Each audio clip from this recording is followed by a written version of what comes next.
है कि नेचर और सिग्नेचर कभी बदलता नहीं, बस एक चोट की जरूरत है। अगर उंगली पर लगी हो तो सिग्नेचर बदल जाता है, और अगर दिल पर लगी हो तो नेचर बदल जाता है। हसरतें कुछ और है, वक्त की इल्तिजा कुछ और है। कौन जी सका है जिंदगी अपने मुताबिक, दिल चाहता कुछ और है और होता कुछ और है। आजकल जिसे देखो वो यही कहता है कि वक्त नहीं मिलता। मुझे समझ में नहीं आता कि वक्त बिजी हो गया है या आदमी, लेकिन इतना विश्वास जरूर है जिंदगी कुछ तो बनाएगी मुझे, जिंदगी कुछ तो बनाएगी मुझे। कदम कदम पर मेरा इम्तिहान जो लेती है, वक्त सिखा देता है उसूल जिंदगी का। फिर नसीब क्या, लकीर क्या और तकदीर क्या, जूझती रही, बिखरती रही, टूटती रही, कुछ इस तरह से जिंदगी निखरती रही। दोस्तों, एक अजीब सी दौड़ है ये जिंदगी। जीत जाओ तो कई अपने पीछे छूट जाते हैं, और हार जाओ तो अपने ही पीछे छोड़ देते हैं। जिंदगी की हकीकत में बस हमने इतना ही जाना है, दर्द में अकेले हैं और खुशियों में सारा जमाना है। जिंदगी में अपनापन तो हर कोई दिखाता है, लेकिन असलियत में अपना कौन है ये सिर्फ वक्त ही बताता है। कल रात जिंदगी मेरे सपने में आई और कहा कब तक चलेगा किसी और के पीछे, अब तो खुद का पीछा करना सीख ले। दोस्तों, जब तक हम नहीं जान पाते हैं कि जिंदगी क्या है, तब तक आधी जिंदगी खत्म हो चुकी होती है। इसीलिए कहते हैं मुस्कुराओ क्या गम है, इस जिंदगी में परेशानी किसको कम है। अच्छा या बुरा तो केवल मन का भ्रम है, जिंदगी का नाम ही कभी खुशी कभी गम है। गैर मुकम्मल सी है ये जिंदगी और वक्त की भी बेतहाशा रफ्तार है।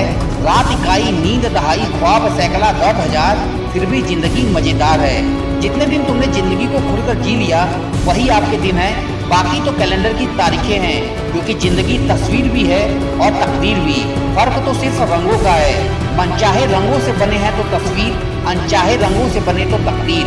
कोई खुशियों की चाह में रोता है, कोई दुखों की पनाह में रोता है।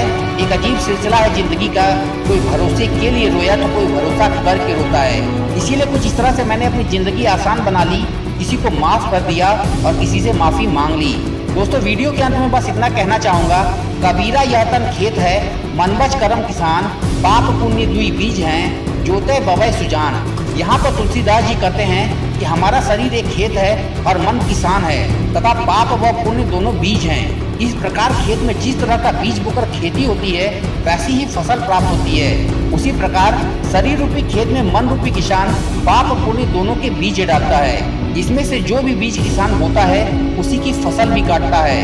अर्थात मनुष्य का मन ही पाप व पुण्य दोनों में किसी एक की तरफ आकर्षित होता है। तो जैसा हम बोएंगे वैसा ही फल पाएंगे।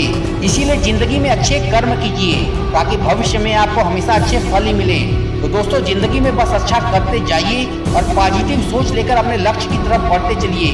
मैं मिलूंगा आपसे जोश, जुनून और मोटिवेशन से भरे एक और वीडियो के साथ। देखते रहिए आरएस मोटिवेशनल स्पॉट।